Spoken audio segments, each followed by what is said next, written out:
ပြောင်းတို့လေးကိုတက်လိုက်တာနဲ့ဒီလိုဂန်းရှိပုံစံသုံးလို့ရပြီပဲဖြစ်ပါတယ်အားလုံးပဲမင်္ဂလာပါဗျာ Bridge Day Gap ပေါင်းကူရာ channel မှာကြိုဆိုလိုက်ပါတယ်ဗျဒီနေ့မှာတော့ကျွန်တော်တို့ပြည်ရင်းမှာအသုံးများတယ်ဒီလိုဖီအားမြင့်ရေစီးပန့်ရဲ့တက်ဆင်အသုံးပြုပုံလေးကိုပြောပြပေးသွားမှာပဲဖြစ်ပါတယ်ဒီလိုဖီအားမြင့်ရေစီးပန့်လေးတွေကိုကျွန်တော်တို့ပြည်ရင်းမှာအေကွန်စီကြောခြင်းလုပ်ငန်းတွေအဆောက်အဦနဲ့ကျိုင်းမြင့်စီကြောခြင်းလုပ်ငန်းတွေမွေးမြူရေးခြံတွေမှာအညစ်အကြေးတွေကိုဆေးချတဲ့နေရာတွေရေဆေးစီလိုက်လုပ်တဲ့နေရာတွေအိမ်မှာကားဆိုင်ငယ်တွေရေဆေးဖို့အပင်နဲ့ခြံတွေကိုရေဖြန်းဖို့စတဲ့နေရာတွေမှာအသုံးများကြပါတယ်အိမ်သုံးသမားတွေအတွက်ကလည်းဘတ်ဆောင်အသုံးဝင်တဲ့အပြင်ဈေးတန်းပိုင်းကလည်းတနိုင်စာလေးဆိုတော့ကားရှိတဲ့အိမ်တိုင်းမှာရှိတဲ့ပန့်လို့ပြောရလောက်အောင်အသုံးများကြတဲ့ပန့်လေးပဲဖြစ်ပါတယ်ဒီနေ့တင်ဆက်ပေးမှာကဒီပန့်လေးရဲ့တက်ဆင်အသုံးပြုပုံလေးပါအခုမှစဝယ်သုံးမဲ့မိတ်ဆွေတွေရဲ့အတွက်တော်တော်လေးကိုတိုင်ပတ်တဲ့အချက်လေးတွေဖြစ်တာကြောင့်အဆင်ပြေပြေအသုံးပြုနိုင်အောင်ဒီနေ့ဗီဒီယိုလေးကိုစီစဉ်တင်ဆက်ပေးလိုက်ရပါတယ်ဗျဒီလိုဖီအားမြင့်ရေစီးပန့်ရဲ့တက်ဆင်အသုံးပြုမှုအပိုင်းကိုအဝင်ပိုက်တက်ရတဲ့အပိုင်းထွက်ပိုက်တက်ရတဲ့အပိုင်းနဲ့ဂန်းထိန်မှာတက်သုံးရမယ့်အပိုင်းဆိုပြီးအပိုင်း၃ပိုင်းပိုင်းပြီးတင်ဆက်ပေးပါမယ်အဝင်ဘက်အပိုင်းကိုအရင်ပြောပါမယ်ဗျအဝင်ပိုက်လို့ခေါ်တဲ့ဒီလိုရေစုပ်ပိုက်တွေရဲ့ပုံမှန် size က3မီတာ6ပေအရှိဝန်းကျင်လောက်ရှိကြပါတယ်။ပိုက်အစွန်းနှစ်ဖက်မှာတစ်ဖက်ကရေကန်တွေကိုချရင်အမိုက်တရိုက်တွေမဝင်အောင်အမိုက်စစ်တက်ရတဲ့ဘက်ပါ။နောက်တစ်ဖက်ကပတ်မှာသွားတက်မယ်ပိုက်ဆက်တက်သုံးရမယ့်ပုံစံမှာအမိုက်စစ်ကပိုက်အဝတွေကိုထိုးဆုပ်လိုက်အောင်ပါပဲ။ပန့်တစ်ခုနဲ့တစ်ခုမှာကပါဝင်တဲ့အမိုက်စစ်ပုံစံလေးတွေကတော့ကွာတတ်ကြပါတယ်။ပတ်အဝင်ဘက်မှာတက်ရတဲ့ပိုက်ဆက်ကိုဒီလိုပုံစံနှမျိုးတွေ့ရများပါတယ်။တက်စင်ပုံကတော့အတူတူပါပဲဗျ။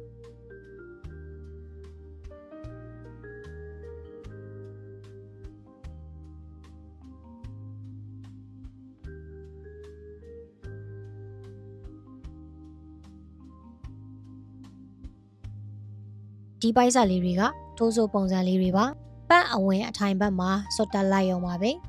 ကျွန်တော်ဒီရေစေးပန်းရဲ့အနေထားကိုကြည့်မယ်ဆိုရင်ပန်းရဲ့အရှိဘက်အုံမှာတော့ပိုက်ကောင်းတစ်ခုပါပါတယ်တစ်ခုကအဝင်ဘက်တစ်ခုကအထွက်ပါပန်းတော်တော်များများမှာတော့အဝင်ထွက်ပုံစံကဒီလိုပုံစံတွေများပါတယ်ဒီကတော့ပုံကော်ကြီးလေးကိုပန်းရဲ့အဝင်ဘက်ခြမ်းမှာတေချာလေးကြက်နေအောင်ရစ်ပြီးတက်လိုက်ပါမယ်ဒီအထိုင်မှာခုနကပိုက်တက်ထားတဲ့အဝင်ကောင်းလေးကိုထိုးဆုပ်ပြီးတက်လိုက်ပါမယ်။တေချာလေးမြေးမြတ်နေအောင်တက်ပြီးမှရပါမယ်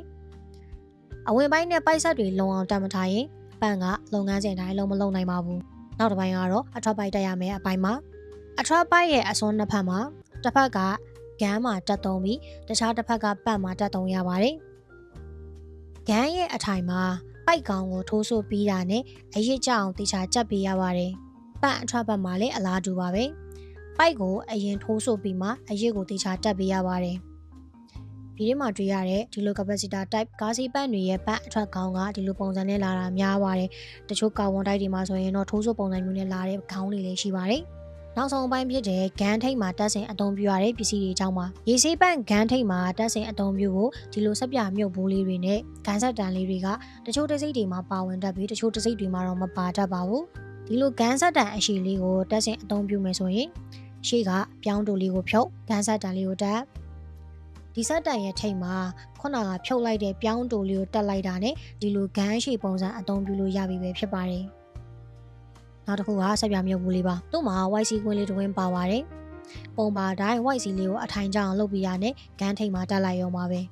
အရန်ကိုလည်းကိုရွေးရှင်းပါတယ်ဒီလိုတက်ဆင်အသုံးပြုပုံတွေမှာအဝင်ပိုက်ဆက်တွေတက်ရတဲ့နေရာမှာမတိနားမလဲကြလို့ရေမထွက်တာရေမဆုပ်တဲ့ error လေးတွေကြုံတွေ့ရတဲ့မိတ်ဆွေတွေကပုံများပါတယ်